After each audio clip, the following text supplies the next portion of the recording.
Hello दोस्तों, राधे राधे। जैसा कि मैंने आप लोगों से कहा था कि जो प्रेमानंद जी महाराज की बुक है ब्रह्मचर्य क्यों और कब कैसे, इसका कि मैं जो मैं पढ़ूंगा वो जो सीख अच्छी है उसमें मैं आप लोगों के साथ शेयर करूंगा। तो मैंने अभी पहला अध्याय पढ़ा है उसका। तो पहले अध्याय में जो मैंने सीखा था मैं वो आप लोगों के साथ शेयर कर दूंगा। एक जरूरी बात यह है कि ये जो बुक है ना वो बेहतरीन है, आप लोगों को जरूर बाय करनी चाहिए। तो इसमें महाराज जी कहते हैं ब्रह्मचर्य, जो ब्रह्मचर्य का अर्थ को समझाते हैं पहले कि ब्रह्म का मतलब होता है ईश्वर, वेद, ज्ञान, वीर्य, और चर्य का मतलब होता है चिंतन, उपार्जन, अध्ययन, रक्षण एंड ईश्वर का चिंतन, वेदों का अध्ययन एंड ज्ञान का उपार्जन, वीर्य रक्षण। तो इसमें महाराज जी बताते हैं कि ये ब्रह्मचर्य का अर्थ सिर्फ ये नहीं है कि भाई वीर्य रक्षण, वीर्य कर रक्षा करो, नहीं।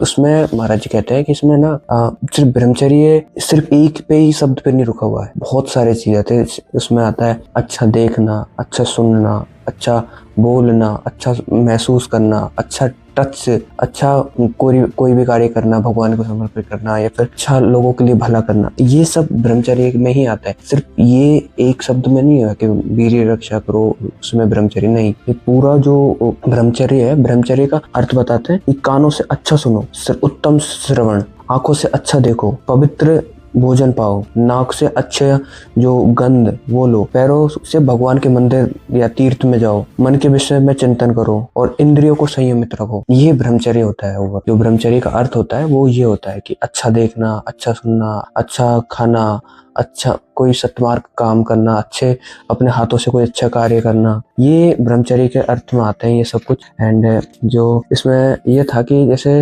ब्रह्मचर्य आश्रम जो 4 आश्रमों में बांटा गया है, ब्रह्मचर्य, फिर गृहस्थ, वानप्रस्थ, संन्यास। तो जो ब्रह्मचर्य है ना उसमें ये था कि जीवन के उच्चतर लक्ष्यों की प्राप्ति के लिए व्यक्ति में एक मजबूत और नैतिक बौद्धिक आधार तैयार करता है ब्रह्मचर्य। अगर कुछ लाइफ में कुछ बड़ा पाना है, सक्सेस पानी है, या फिर कुछ भी पाना है ना आपको, तो उसके लिए जो बेस है ना वो ब्रह्मचर्य तैयार करता है। अब वो बेस अगर मजबूत होता है तो बिल्डिंग अपन कितनी भी ऊंची बना सकते हैं, उस पर कोई लिमिट नहीं होती। लेकिन बेस अगर वीक होता है तो फिर उस पर बिल्डिंग आप बनाओगे तो खत्म, ये ढहेगी या फिर नष्ट होगी, वो उस पर टिकेगी नहीं। तो ब्रह्मचर्य वो है कि जो आधार है व्यक्ति में एक मजबूत नैतिक और बौद्धिक आधार तैयार करता है ब्रह्मचर्य। और ब्रह्मचर्य के बिना आध्यात्मिक शक्ति नहीं होती, वेदों का ज्ञान के बिना मानसिक शक्ति नहीं होती, वीर्य रक्षण नहीं होता। ये ब्रह्मचर्य के जो नाश से होता है। और इसमें बताता है कि ब्रह्मचर्य ही है ना, ब्रह्मचर्य ही जीवन है और वीर्य नाश ही मृत्यु है। एंड इसमें ये भी होता है कि जैसे दिव्य शक्ति के संरक्षण से मनुष्य देवता को प्राप्त करता है, और दिव्य शक्ति है वो ब्रह्मचर्य है, और इसके नाश से अधपतन